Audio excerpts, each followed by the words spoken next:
Sometimes I feel like when I agree with all of you said. I know you do. Sometimes I feel like if I don't give effort, because before I was a very action-oriented person, and sometimes I just woke up and I don't feel like the motivation, inspiration to do anything. I just lay down on bed for a very long time, and then I feel worse. I feel like I'm wasting my life. Well, sometimes action is inspired. Yes. So don't mistake action and effort. In other words, effort. By effort, we don't mean action, because nothing is more delicious than being tuned in and inspired to some action, because an action in non-resistance produces so much, and it is pleasurable. But when effort, that means the energy isn't lined up right, and you're trying to use the action to compensate for the energy, and you never get there. That's what we mean by effort. That's why effort feels like struggle and strain.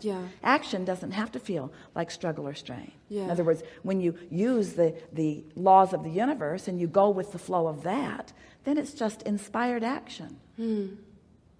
I do feel that, but not as much as I used to be to do it. So I guess probably I should keep soothing myself. Well, yes, for sure. But this isn't something that you're going to change overnight. In other words, you can't. The train isn't going to stop going that way and start going that way all at once. It's hard on the contents of the train. It's like if you've been told, Esther left her bed unmade.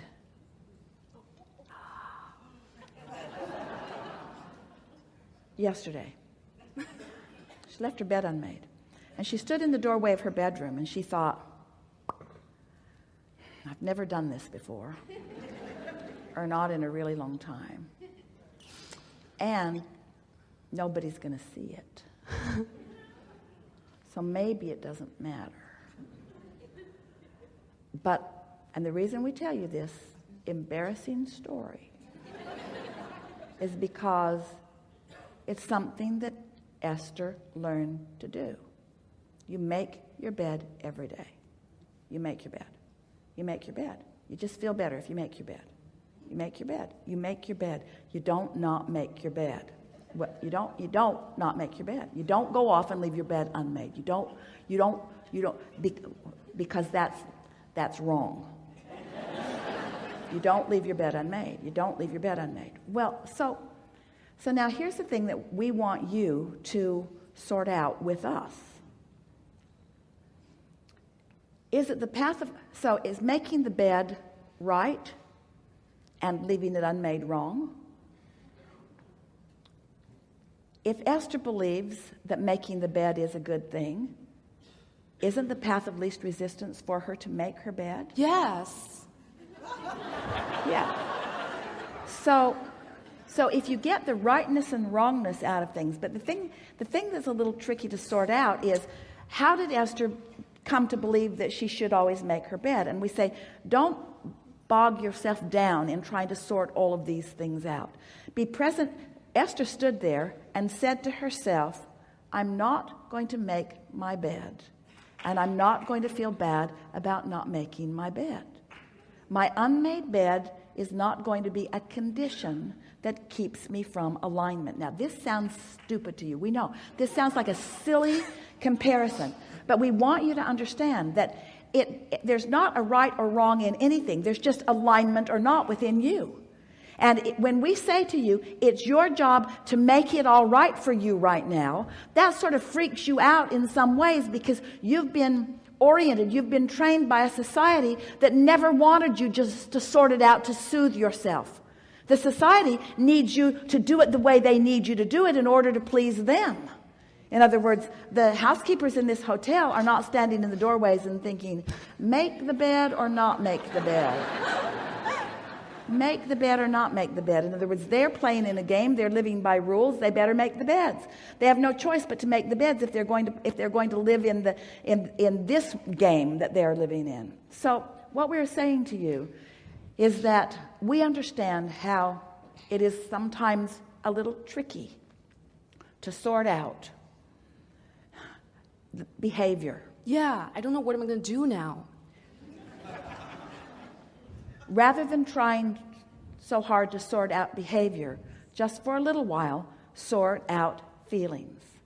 And say to yourself, Abraham said, when my dream was coming true, when I got the thing that I so much wanted and got to sit in the hot seat and have a conversation with Abraham. And Abraham, a collective consciousness of infinite intelligence, gave their undivided attention to me. Yeah. When that happened to me, Abraham said to me, the only thing that matters is that you find a way of soothing yourself.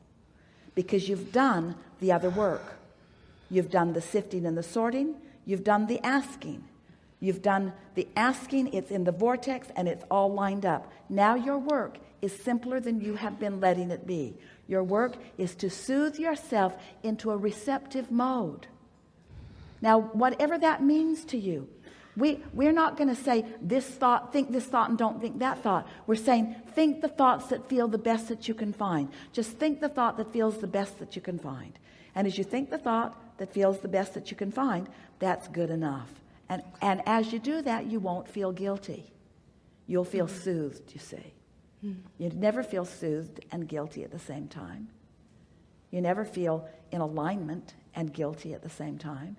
Yeah. You can't beat up on yourself and be in alignment with the source within you who will never beat up on you. You can't think bad thoughts about yourself and be in alignment with the source within you who will never think bad thoughts about you. Yeah. You can never find your flaw and feel good because the source within you will never find your flaw. You are flawless as far as the source within you is concerned. You are flawless because you are unconditional. You are the one who is placing the conditions that's putting the flaws, that's putting something, a wedge between you and the source within you. Is that clear to you? You see how it works? So when we say you're not going to sort this out all at once, it's because all of you have layers of things that you've been thinking about and worrying about, and you've not been thinking wrong. We don't want you to think that we think that you've been thinking wrong. You just haven't been thinking kindly enough to yourself. It's just those kinds of things.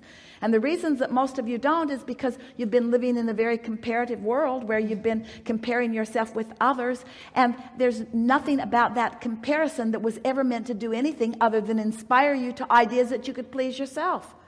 The reason that you're here with so many others is not to make yourself more worthy than them, not to make yourself higher on the ladder or higher on the platform of metals than they are.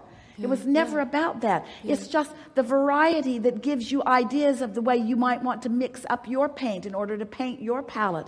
That's what the variety is all about. It's just for choices. It was never meant to be the way you compare yourself in terms of goodness or value against anyone else. You could not be more valuable. But somehow, in the contrast that is meant to serve you, to create the ideas, humans use it as a club to beat themselves up with. And so then you don't like you and you don't like them. You don't like them sometimes as they excel more than you do, and you don't like yourself as you don't excel as much as they do. So you put yourself in a position where you can't win when you're comparing in those ways. But if you would utilize the contrast in a way to just help you define what you want, and then you would use your emotions in order to acknowledge how you're doing in terms of staying in alignment with source,